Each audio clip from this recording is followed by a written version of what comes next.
नमस्कार, मी राजश्री. आपण पाहत आहात राजश्री यूट्यूब चॅनल. रात्रीचे 1 वाजलेले आहे आणि मी आहे श्रीकृष्ण मंडळ येथे. इथे यांनी सादर केलेला आहे अंदरवन अभयारण्य. हा मी आतमध्ये जाऊन आली, बाप्पांचं दर्शन घेऊन आले. खूप सुंदर असा देखावा आहे. तर आपण इथल्या मंडळाच्या सदस्यांशी बोलूया. नमस्कार सर. नमस्कार. आपलं नाव? रोहन उभे. तर आपलं मंडळ किती जुनं आहे?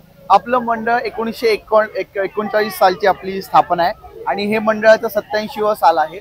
अरे वा. आणि जी आता तुम्ही आतमध्ये जी मूर्ती बघितली, या मूर्तीला 45 वर्ष झालेत आणि अजून एक आमची अल्टरनेट मूर्ती आहे, तिला पुढच्या वर्षी 50 वर्ष पूर्ण होतील. ओके.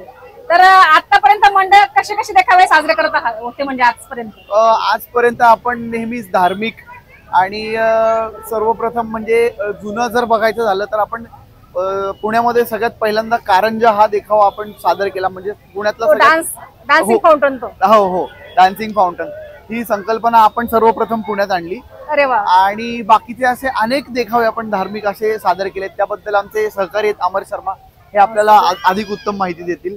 आपण साधारण 87 वर्ष मंडळाला पूर्ण झाली आहे. मंडळांनी कायमच सामाजिक देखावे सादर करण्याची परंपरा सतत ठेवलेली आहे. म्हणून आमच्या मंडळाचं ब्रीद वाक्यच आहे, भव्यतेची परंपरा, संस्कृतीची जोपासना.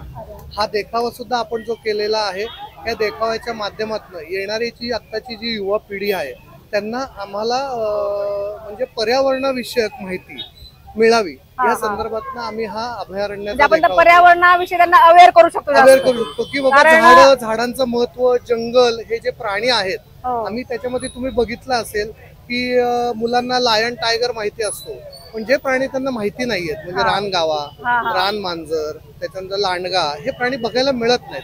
तर ते आम्ही त्यांना त्यांच्या माध्यमातून दाखवण्याचा प्रयत्न केलेला आहे. खरं तर होतं काय की आपल्या शहरांमध्ये काय होतं, सिमेंटचं जंगल वाढत चाललंय आणि जंगलतोड खूप होते. आपलं हरित जंगल जे आहे ते कमी होतंय आणि अशा वेळेस आपले असे सुंदर देखावे कुठेतरी येणाऱ्या भाविकांना एक संदेश देऊन जातात. आणि आम्ही तोच संदेश देण्याचा श्रीकृष्ण मंडळाने व त्याच्या सर्व कार्यकर्त्यांनी आम्ही प्रयत्न केलेला आहे. आज पुण्याच्या गणेश उत्सवामध्ये आम्हाला जे हे पब्लिकने येऊन आम्हाला जी साथ दिलेली आहे त्याच्याबद्दल आम्ही त्यांचे शतशः ऋणी आहोत. कारण आपण बघू शकता की 1 वाजलाय आणि खूप अशी पब्लिक आहे. काही मागची 10 दिवस झाले आमच्याकडे पहिल्या दिवसापासून एवढीच पब्लिक आहे.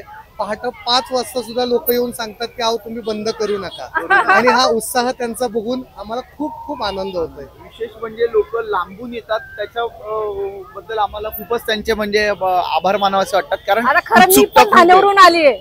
हा तुमच्यापासूनच आपण बघितलं, तुमचंच उदाहरण जर घेतलं तर तुम्ही पण खूप लांबून आलात. लोक तळेगाव, वाघोली म्हणजे सर्व पुण्याच्या सर्व भागातून लोक येत आहेत. आणि तुम्ही म्हणलात तसं हे सिमेंटचं जंगल झाले, मुलांना, लहान मुलांना याची ओळख होत नाहीये की आजचं अभयारण्य कसं आहे किंवा काय. म्हणजे ही एक आपण सत्य परिस्थिती आहे. एखादा प्राणी आपल्याला हवा असेल तर आपण तर नेटवर नाव टाकून शोधतो, अरे कसा दिसतोय. कसा दिसतो हे आजची ही परिस्थिती. पण आपण एक प्रयत्न असा केलेला, जसं आमचे सहकारी म्हणले तसं या माध्यमातून आपण एक दाखवण्याचा प्रयत्न केलाय. हा नक्कीच पर्यावरणाविषयक त्यांना अवेअर करणं खूप गरजेचं आहे. आजकालच्या मुलांना तुम्ही मिकी माऊस, मॅकडॉनल्ड किंवा डिझनीलँड विचारलं तर माहिती आहे, पण त्यांना अभयारण्य काय असतं हे अजिबात माहित नाहीये.